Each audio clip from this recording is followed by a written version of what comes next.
tua vontade, para falar ao coração e à mente deste povo, para falar à nossa mente e ao nosso coração.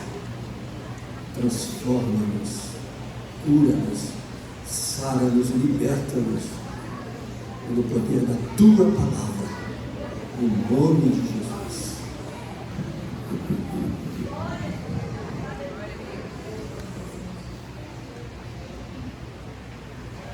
Passando para a igreja. Segunda carta aos Coríntios.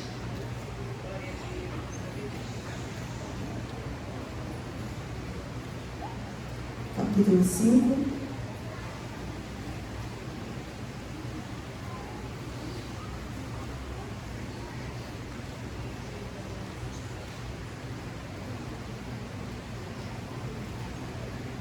Verso 20.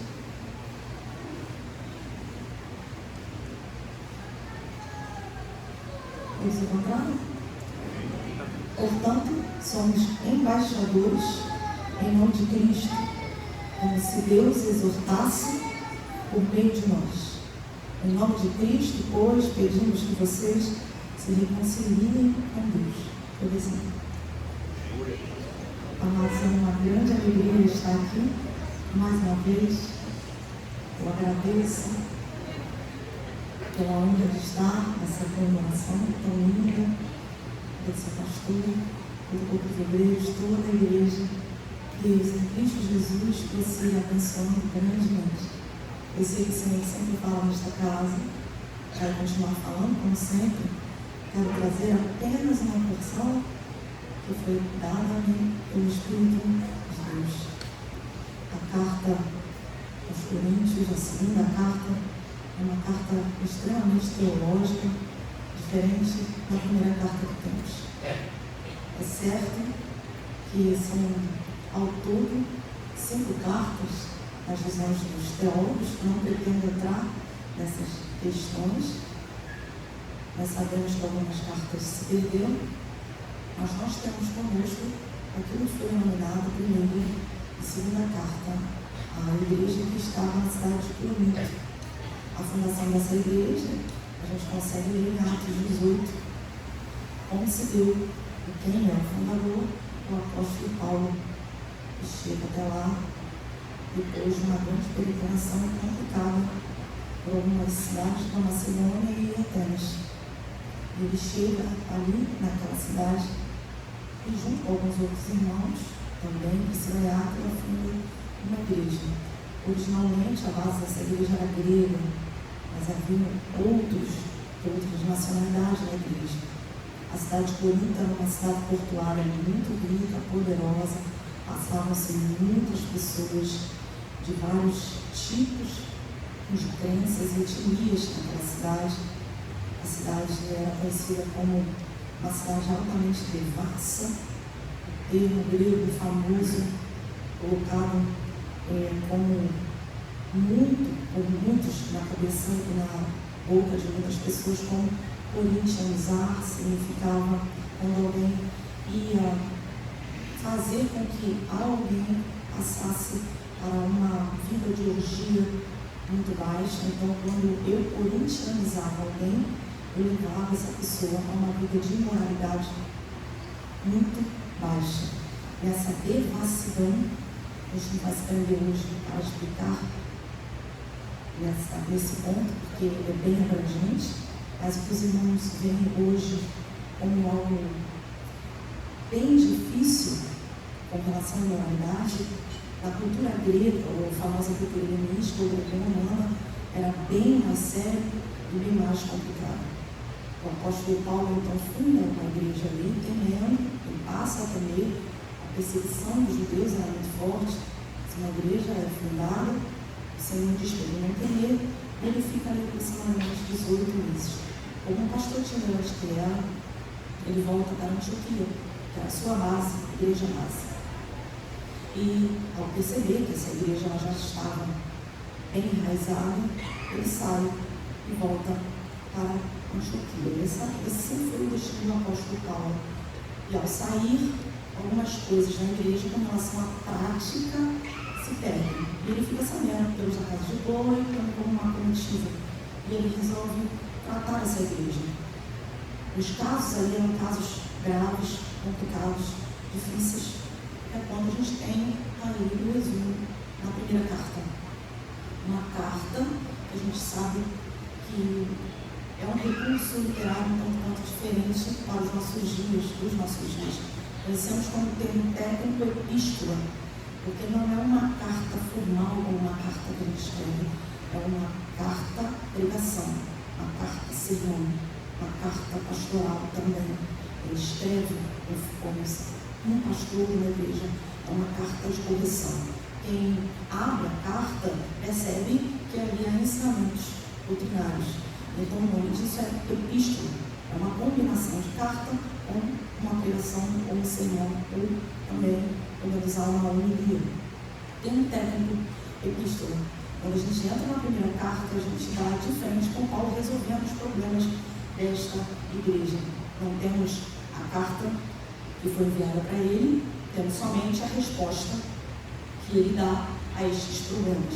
A igreja de Corinto demandou de Paulo um esforço muito grande, um esforço de energia e tempo muito grande. Mas ainda assim é uma igreja muito amada, em que Paulo se relaciona de forma diferente à igreja da Galácia. Quando ele escreve a carta aos Gálatas, ele praticamente está excomungando já aquela igreja. Irmãos, olharem o conteúdo da carta aos Gálatas, percebam que o apóstolo Paulo já está falando que a igreja já estava decaindo da graça, estava chegando a um ponto muito complicado. E ele perde realmente um pouco mais da paciência, porque o assunto lá era bem mais grave. O assunto da igreja de Corinto não é que eles desviaram tanto das bases da doutrina cristã, mas na questão de prática e moralidade, estavam se deixando levar por outros ensinamentos. A igreja se torna dividida em alguns grupos. Dois grupos, pobres e ricos, sendo que havia poucos ricos na igreja, eram mais pobres, e servos e escravos. A gente tem a Estéfanas como um dos homens ricos da igreja, mas a base da igreja não era isso, tanto que o apóstolo Paulo, ao ensinar, bater, ele dá uma batida só. Procure no meio de vocês se há muito sábio, se há muito mestre, muito pelo contrário. Deus escolheu as coisas loucas para confundir as sábias, as que não são, para confundir as que são. O apóstolo Paulo está batendo e assoprando na igreja. É assim que um pastor e um mestre educa. Ele bate que você nem sente. É uma forma de ensinar muito peculiar. Esta igreja também se divide em também 3 grupos. Um grupo que continua do lado do apóstolo Paulo, um grupo que se deturpa para o lado dos falsos apóstolos e um grupo que fica no meio. Uma hora está cá, outra hora está lá. E também 4 facções dentro da igreja. Eu sou de Paulo, eu sou de Apolo, eu sou de Pedro, eu sou de Jesus. Cefas é a mesma coisa que Pedro. Então, o apóstolo Paulo precisa consertar, precisa fazer uma operação com um bisturi assertivo, mas não matar o paciente. Ele escreve a primeira carta. Alguns dos problemas, os irmãos já devem ser conhecidos. Grupos separados, brigando por personalidade. Havia também briga na hora da ceia, os irmãos estavam brigando mesmo, quebrando o pau na hora da ceia. Havia também alguns grupos de homens que estavam querendo ir para as orgias dos cultos que envolviam a deusa famosa Afrodite, deusa do amor. Havia também um incesto dentro da igreja que ninguém fazia nada. O apóstolo Paulo precisou escrever para que fossem tomadas as devidas precauções, não más, mas as devidas providências. Também havia uma crença filosófica entrando, destruindo a capacidade da igreja em crer em ressurreição pós-morte. Havia também uma discussão sobre quem podia comer carne, quem não podia comer carne, se podia comer, se não podia comer. Várias brigas dentro da igreja. A igreja de Corinto é uma igreja atualíssima. Quando alguém chega para mim e diz, a igreja de hoje está mais a mesma de antes, a pessoa, pelo visto, ou nunca leu a Bíblia, ou, não sei, nasceu ontem, porque desde que tem igreja, há problemas. Mas os problemas precisam ser resolvidos e solucionados. A primeira carta é uma carta que envolve a solução desses problemas pelo apóstolo Paulo. Dá certo, algumas coisas são consertadas, a igreja recebe, mas há todo um percurso complicado para o apóstolo Paulo. A segunda carta, quando escreve, que é o que a gente tem nas mãos como segunda, é uma carta mais teológica. a igreja leva o apóstolo Paulo à loucura, vamos dizer assim.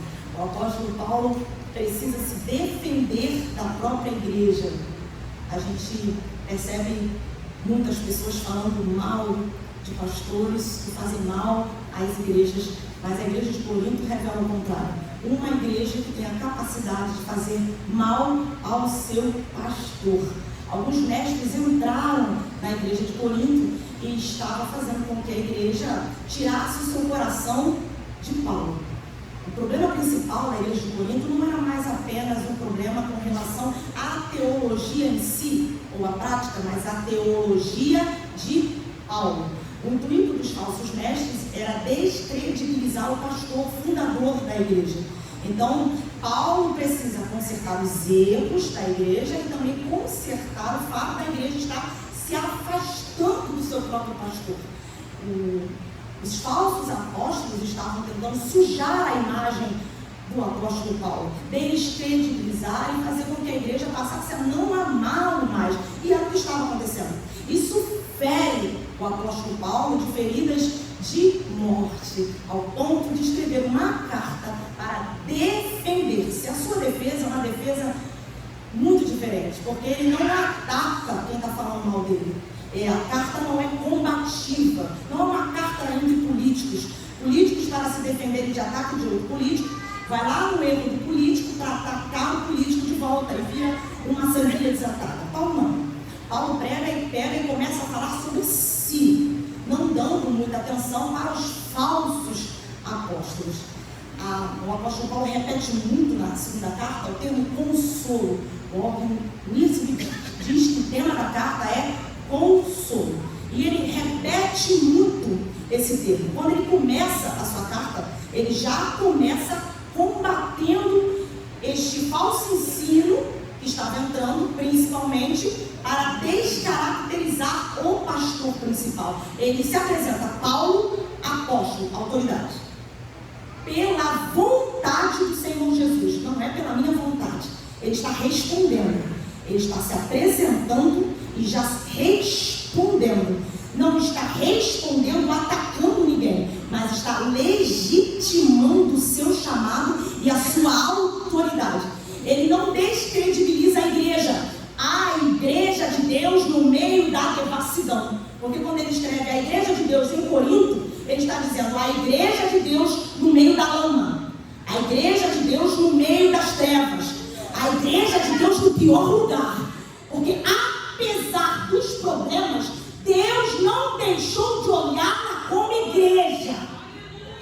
Então o apóstolo Paulo começa a defender-se. Ele vai do capítulo 1 até o capítulo 7, pula para o capítulo 10, 11, defendendo-se. Um desgaste emocional absurdo. É a carta que o apóstolo Paulo mais abre o coração. O ponto de um pastor chegar, por amor a uma igreja, não abandonar, mas explicar-se. Isso é 2 Coríntios. Ele se explica à igreja, se defende à igreja. E é sensacional no capítulo 11, como ele vai descrevendo a sua indignação. E tem um livro de psicologia que é muito interessante, que trata sobre esse assunto. O autor diz que faltou em seu livro um termo principal, um assunto principal. Qual o assunto? Apreciação. Se existe algo que é da natureza do ser humano, é o desejo de ser apreciado. Algo que em um dos maiores clássicos da psicologia não foi tratado. Apreciação. Paulo, no capítulo 11, o apóstolo Paulo trata sobre a falta de apreciação de sua igreja com o seu pastor. E ele explica o seguinte, se os irmãos quiserem abrir, pode abrir. Capítulo 11, ele diz algo sensacional. Vocês toleram os que exploram vocês. Vocês toleram aqueles que abusam de vocês. Vocês toleram os que escravizam vocês. Vocês toleram os que mentem para vocês. Vocês toleram até o fato deles baterem no rosto de vocês. Eu não. Eu sou fraco para isso. Eu não consigo fazer isso com vocês. E eu que sou fraco para isso, vocês vocês simplesmente viram o rosto para mim e me abandonam. Vocês deveriam me amar, mas vocês amam os falsos, os que enganam vocês, os que mentem para vocês, os que exploram vocês, os que vêm com palavras mentirosas e fazem vocês sentirem dor até na carne. Mas eu não sou assim porque eu não tenho condições de fazer isso. Sou fraco. Paulo estava sendo atacado ferozmente pelos falsos apóstolos com muitas ofensas. Uma das ofensas era o fato dele ser inconstante, sem palavra. Uma parte da igreja estava caindo nessa mentira, demandando para esse lado e atacando o apóstolo Paulo, dizendo: você não tem palavra, você diz, mas não faz. E Paulo explica: eu disse que ia até vocês, mas eu resolvi não ir, porque eu não quero ir neste momento que eu estou irritado, neste momento que eu estou nervoso. Não quero ir até vocês nessa hora que estou com tristeza, porque senão pode acontecer algo ruim. O apóstolo Paulo ensina que enquanto um clima não está bom, às vezes a melhor coisa é mudar de plano e se afastar. Mas os falsos apóstolos estavam lá, aproveitando-se de uma pequena brecha que o apóstolo Paulo dá por ter dito que ia e não foi, para dizer: não tem palavra, é inconstante, diz, mas não faz. O apóstolo Paulo, no capítulo 1, verso 8, ele começa a explicar à igreja: olha, eu não quero que vocês ignorem o que eu passei na Ásia. Eu passei por uma aflição tão grande que até na vida eu cheguei a desesperar. A prova e a tribulação que eu enfrentei foi maior do que as minhas forças. E eu pensei que fosse morrer. Perceba que é diferente da primeira carta, no capítulo 10, verso 13, que diz que Deus não nos tenta além da força, além do que podemos suportar. Tentação. O contexto ali é idolatria. Paulo está falando de tentação. Você nunca é tentado além do que pode suportar, porque Deus dá o escape. Agora, provado você pode ser.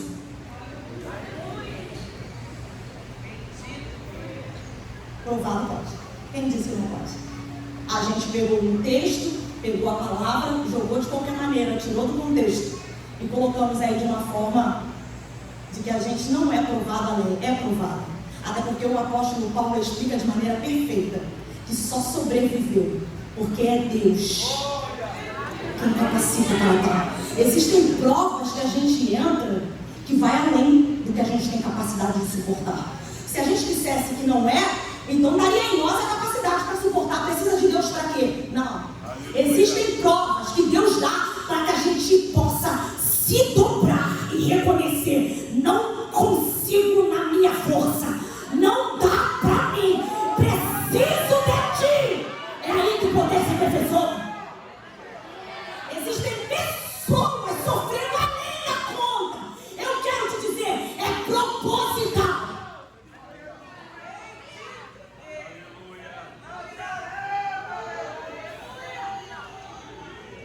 E ele continua combatendo no sentido de defender-se. Começa a explicar o seu ministério. E alguns começam a atacar o apóstolo Paulo como apóstolo sem credencial. Cadê tua carteirinha de pastor? Cadê tua credencial? Que tristeza no coração desse pastor, ao ter que provar para a igreja que ele fundou que ele foi chamado por Deus. Ter que se explicar para aqueles que ele salvou, se de fato ele tinha condição para tal. O ponto que podemos chegar com a nossa soberba. O apóstolo Paulo explica: esses aí, que estão se garantindo em títulos e credenciais, vocês estão dando confiança a eles e eles nem cavaram um pocinho. Não começaram a obra com vocês e vocês estão se deixando levar. Não, eu não preciso disso. Vocês são a minha credencial. Vocês são a carta de recomendação. São vocês, não escrita com papel nem com tinta, mas escrita em tábua de carne, ou seja, no coração. Estavam atacando também o apóstolo Paulo de pregar um evangelho encoberto e ineficaz, difícil de entender. E ele começa a explicar dizendo: nada disso. Está encoberto é para aqueles que estão em trevas. Está encoberto para aqueles que estão com o véu colocado. Até hoje estão com o véu colocado.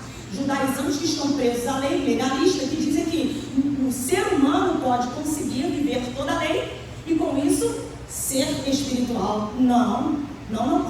O véu está colocado desde sempre. Estão lendo Moisés até hoje e não conseguem entender. Nós não somos como Moisés. Paulo é amado, ou ele é odiado, porque ele chega ao ponto de dizer: Moisés colocava o véu para que o povo não visse que a glória desvanecia, era passageira, era temporal. O povo via a glória de Moisés, o rosto brilhando, descendo do monte.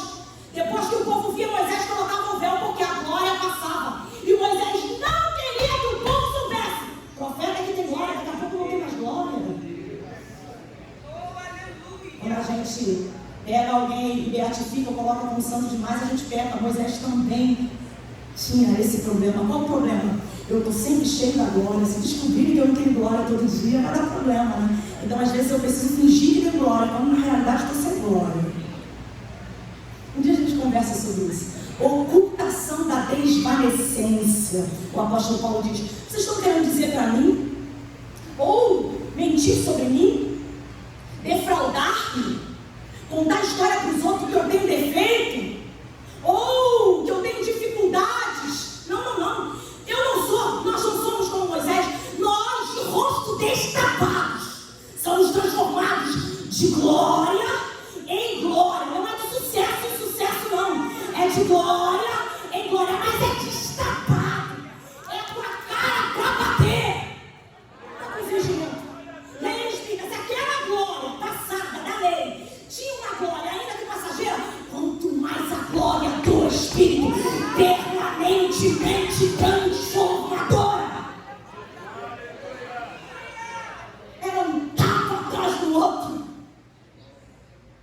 O apóstolo Paulo, de maneira linda, é atacado, só vive sofrendo, só vive em aflição, só vive passando luta. É apóstolo de segunda categoria, perde, é preso, apanha. Isso não é apóstolo de Deus. E ele diz assim: não, Senhor, nós somos conduzidos em triunfo. E enquanto somos conduzidos em triunfo, exalamos o cheiro do perfume de Cristo por onde passamos. Cheiro de vida para quem está com vida, cheiro de morte para quem está indo para a morte. Perceba que é um perfume só, com duas consequências diferentes. O perfume é o mesmo, mas o perfume exalado provoca reações diferentes, dependendo do lugar para cada pessoa, para que cada pessoa está indo, para qual cada pessoa está indo.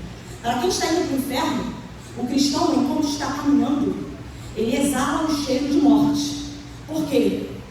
Porque esse cheiro diz o tempo todo: ou você se reconcilia com Deus, ou você vai para o inferno. Ou você se reconcilia com Deus, ou você está condenado. Você acha que pessoas que estão no mundo sentem o quê? As pessoas que não gostavam de Paulo sentiam o cheiro que Paulo exalava e queriam descredibilizar a sua mensagem. Agora, para aqueles que estão em Cristo Jesus, o cheiro que um cristão exala é cheiro de vida, porque concorre à mensagem. Você já está reconciliado com Deus. Estamos caminhando para o céu. O apóstolo Paulo precisa defender o seu ministério com relação à sua aflição do corpo. Só vivia sofrendo. Por isso que ele escreve a Timóteo também sobre isso. Olha, não tenha vergonha das minhas cadeias, não. É isso aí mesmo. Ele escreve aos Filipenses também desta forma. Porque ele queria ver quem realmente o amava, apesar de suas cadeias. E ele escreve explicando: eu sou vaso de barro. Eu passo por aflições mesmo. Isso aqui é destruível, corruptível, temporário. Mas existe um paradoxo. Não é o meu corpo, é o que está dentro. Não é a minha força, é o que o meu vaso contém. E eles estão chamando de mercenário. Mercenários são eles. Eu não ando mercadejando a palavra de Deus. Não a vendo. Se fosse pegar 2 Coríntios aqui, a gente ia ficar a noite toda. Mas é sensacional como ele vai explicando. Como ele vai fazer esse paradoxo, algo que não tem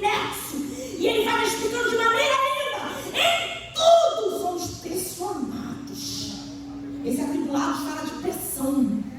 Somos pressionados, mas não angustiados. Ficamos de boca aberta, perplexos, mas não desanimados. É interessantíssimo como ele coloca, deixa eu falar. Vaso, tesouro. Vaso, tesouro.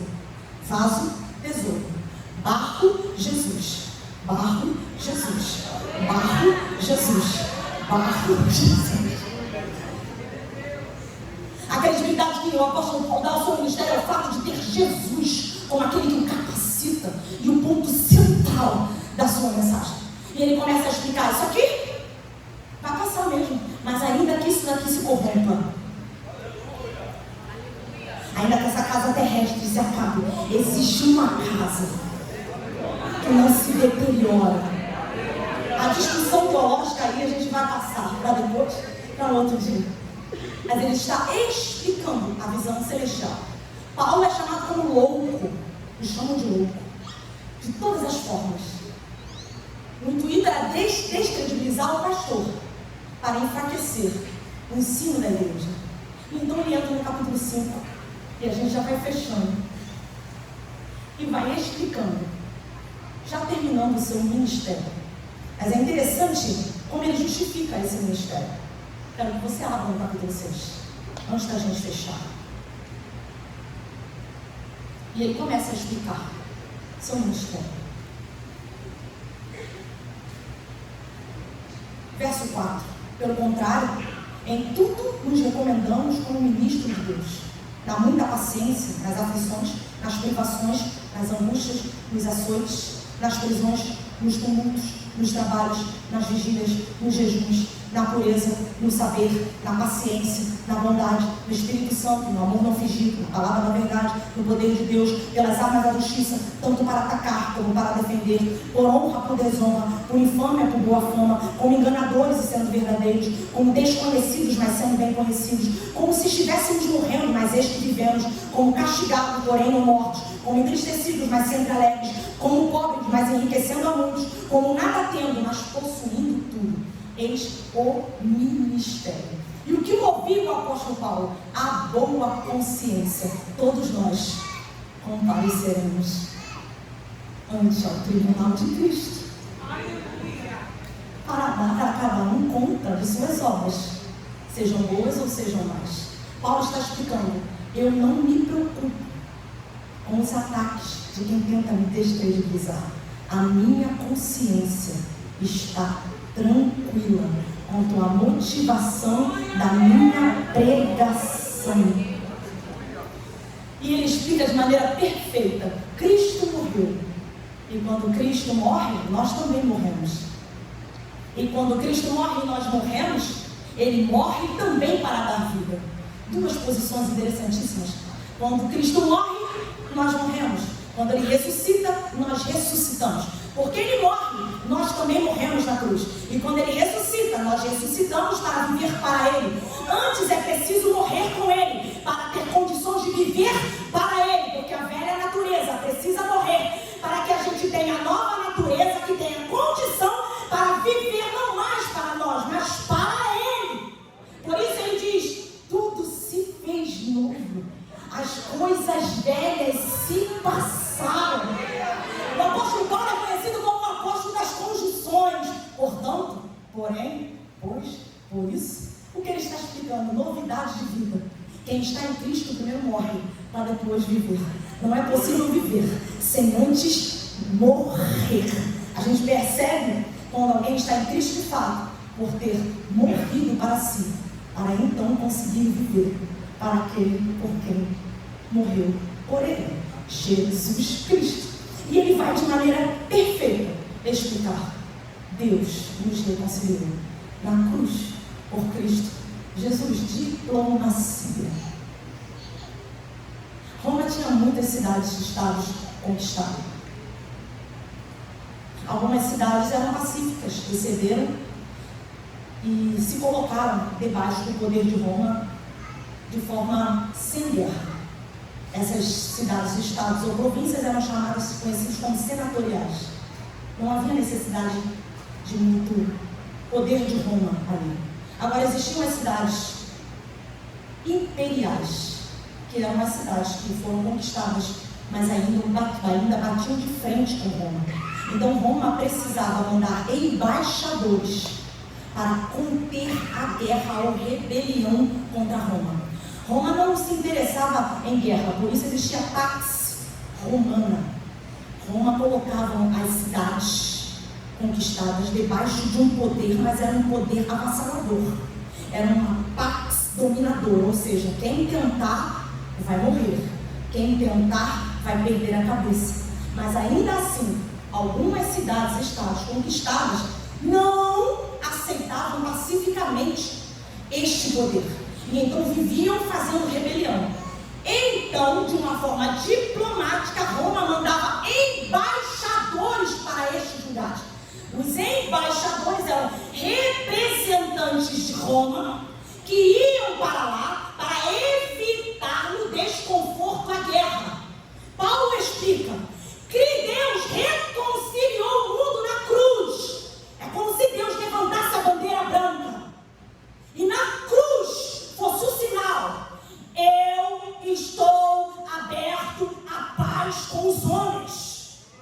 Não é o homem que vai até Deus, é Deus quem sela a paz na cruz. Então não é Deus que precisa se reconciliar com o homem, é o homem que precisa se reconciliar com Deus por Cristo através da cruz. Só que há muitos que não conseguem entender essa mensagem. Mas Paulo diz: nós que já morremos, ressuscitamos, para a nossa carne estamos crucificados e agora vivemos não mais para nós, mas para eles, somos embaixadores, representando a diplomacia do céu. Deus não está interessado em guerra com o homem, ele ainda não fez guerra. A guerra vai vir, mas enquanto a guerra não vem, ele levantou Cristo, seu próprio Filho, na cruz, em sinal de oportunidade de paz. E todo aquele que se converte e aceita automaticamente vira um embaixador ou representante. A igreja não está no mundo para a guerra. A igreja não está no mundo para promover disse-me-disse. A igreja não está no mundo para passar como rolo compressor em cima das pessoas. A igreja está no mundo como aquele que entra em território estrangeiro para representar o seu país. Palavra linda! O que é diplomacia? De uma maneira simples para você entender. A diplomacia ela trata de evitar pelos conflitos ainda de crença ou político que estes conflitos virem uma guerra. A diplomacia tende a olhar para os conflitos e evitar que esses conflitos se transformem em conflitos armados. Então a diplomacia vai na frente para tentar evitar que o pior aconteça. Deus sabe que o pior vai acontecer. E então ele vem e dá a oportunidade. Estou aberta à conversa. A possibilidade veio por Cristo. A possibilidade de paz comigo em Cristo. Quem vem até mim tem paz comigo por Cristo. Paz com Deus. É Jesus quem faz. Quando alguém vem até Jesus e tem essa paz com Deus, automaticamente vira um embaixador dessa paz.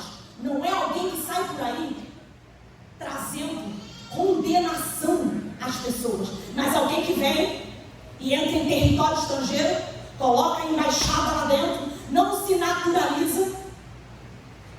Embaixador não se naturaliza, ele tem que ser natural do seu país, dentro de território estrangeiro. Ele não pode de jeito nenhum tornar-se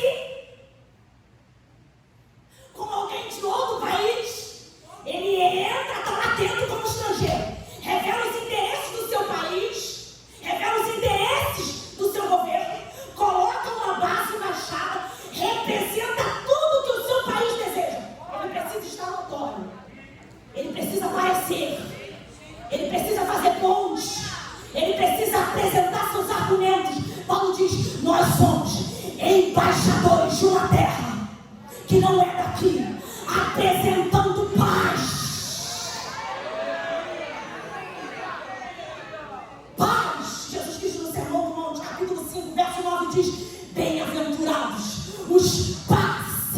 pacificadores.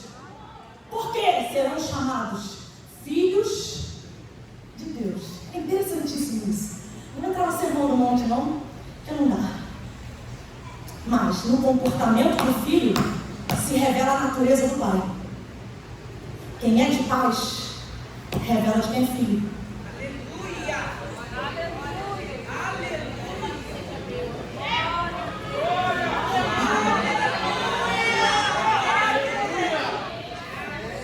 Alguém disse assim, identidade. É simples, se tu faz guerra, tu é filho do diabo. Se tu é de paz, tu é filho de Deus. Ponto, acabou.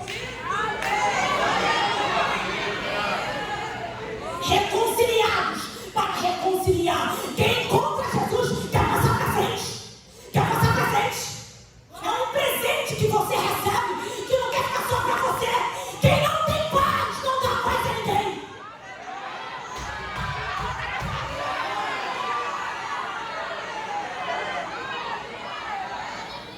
É impossível alguém de guerra dizer que é filho de Deus. É ponte. Jesus diz pacificadores, discípulos. O treinamento do sermão de monte é para discípulos. E ele diz assim, um discípulo pega na mão daquele que não é discípulo e leva e coloca na mão de Deus. Toma, feito paz. É o reconstruído em Cristo Jesus, na cruz, o altar de Deus de reconciliação. Embaixador. Temos sido embaixadores? Temos colocado o nosso país em evidência? Irmãos, o assunto é tão sério e tão amplo. Tão sério, tão amplo, que está lá em Levíticos 19:16. Não andem como mexeriqueiros no meio do meu povo. Não. Provérbios 6:16-19. 6 coisas aborrece o Senhor, a 7ª sua alma odeia: aquele que faz contenda entre irmãos. Perceba, uma das 6 coisas que ele não gosta, que aborrece, são aqueles que derramam sangue inocente. Então, peraí, Deus odeia mais quem faz confusão do que quem mata. Segurou? O homem matou o fulano ali. Eu estou matando com palavras. Eu estou dividindo. Ele aborrece quem matou na esquina, mas ele odeia quem dividiu sem matar o corpo. Paz. Em Cristo, a possibilidade de paz e não de guerra. Embaixador da paz. Onde a gente entra, tem que haver reconciliação. Quem não fala mais tem que falar. Quem estava brigado não briga mais. Quem antes discutia agora não discute. Crente não fomenta e nem fermenta nada. A igreja de Cristo é a embaixada do céu em país estrangeiro. Se dentro da embaixada tem guerra, como tu representa a tua nação? Eu estava lá em casa discutindo com Deus. O que é isso, Deus? O que é isso, Deus? E ele me dizendo, representação diplomática não é para qualquer um. Vai ver como é que tu faz para estudar. Vai ver como é que é para você ser um embaixador. Vai lá. Todo conhecimento de um país está nas mãos de um embaixador. Ele é peça fundamental. Onde pode ter guerra, tu coloca ele, opa! Aí, vamos resolver a questão. Qual a questão? Vocês são irmãos. Dá para resolver isso aí sem ir para a justiça, não? Vocês têm o mesmo sangue. Não dá para resolver isso aí sem ficar com raivinha de biquíni, não?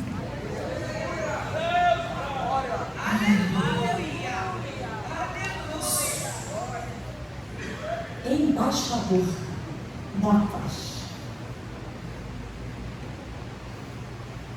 Eu tenho sido? Eu tenho levantado a bandeira do país, onde eu sou? Ou quem olha para mim já se naturalizou? Já está igual. A mesma coisa daqui e diz que é de lá. Se eu sou um brasileiro, estou nos Estados Unidos e virei um norte-americano, quem vai dizer que eu represento os interesses do meu país? somos estrangeiros, mas para revelar os interesses daquele que nos enviou. E Ele nos envia para olhar para as pessoas difíceis e complicadas e entender que elas ainda estão em guerra com Deus, por isso são atribuladas.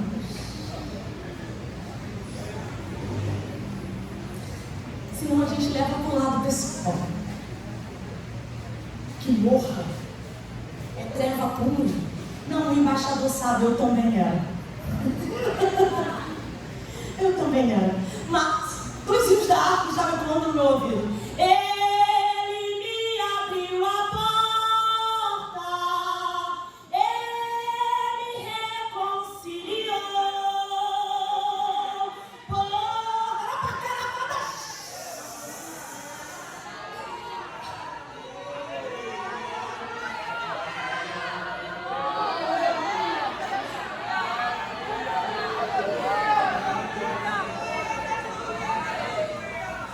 Estava ouvindo esses dias Fernandinho, eu sou eclética pra caramba, né?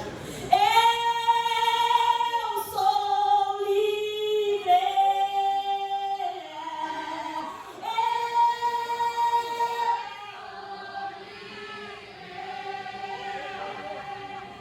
Nada além do sangue, nada além do sangue de Jesus. O embaixador do céu reconhece quem ainda precisa se reconciliar com Jesus. Quando a reconciliação, a mudança de comportamento. E às vezes Deus coloca a gente para lidar com pessoas assim, né? Convivem conosco, mas nos ferem. Convivem conosco, mas nos machucam. Convivem conosco, mas dá tanto trabalho. E aquela voz fica, ainda está brigando com Deus, ainda está em guerra com Deus. Você já tem paz, ofereça paz. E para você levar paz para uma nação que está em guerra com a sua nação, a embaixada é apedrejada, toma tiro, leva paulada. E o embaixador tem que manter a compostura, porque o alvo dele é proteger seu país e não piorar as coisas. Aleluia, Pai. Embaixador, reconciliador, pacificador, não mexer aqui. Nosso trabalho não é para aqui. Paulo diz, a minha motivação é essa. A minha motivação é que eu sou um reconciliador. E reconciliar não é moleza não. Porque tem coisas que a gente vai para o lado pessoal, né? Mas o embaixador não vai para onde quer. Vai para onde o governo manda. O embaixador não escolhe como servir. Ele vai para onde o governo envia ele. Às vezes a gente discute, né? Aqui! Logo eu! Para quem tu trabalha? E aí veio um narco no meu ouvido. Trabalhadores do Evangelho.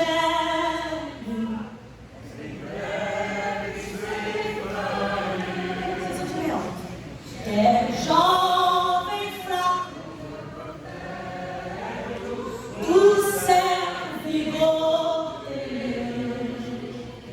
os que esperam no Senhor, novas forças obterão, como águias voarão, subirão para as alturas, correrão sem se cansar, sem fatigar de andar, correrão sem se cansar, sem fatigar de andar, correrão sem se cansar, até o céu chegar.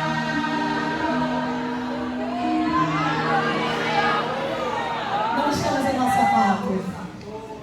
Há algumas investigações do governo americano sobre um dos maiores diplomatas de seu governo. Depois dá uma olhada lá, não vou falar o nome. Ele passou por 5 mandatos de presidente. E a investigação é que há um dos maiores diplomatas de que ele ultrapassou a linha, que ele conhecia aquele crime. Um embaixador, um diplomata, não compra pessoas.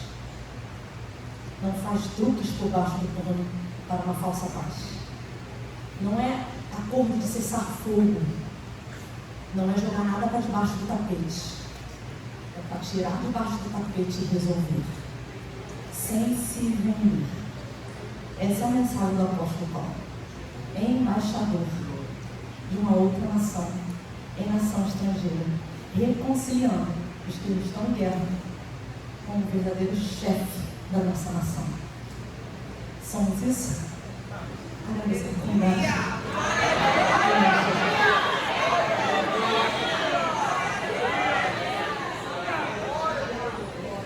A tua palavra escolhi, guardada no meu coração, pra eu contra ti, a tua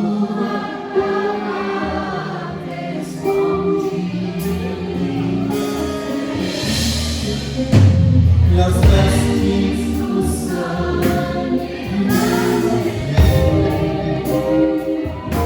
Alguém para Jesus nessa noite? A bandeira branca está hasteada. É Jesus na cruz, reconciliando o mundo com Deus. O seu sangue precioso trouxe perdão e graça, misericórdia.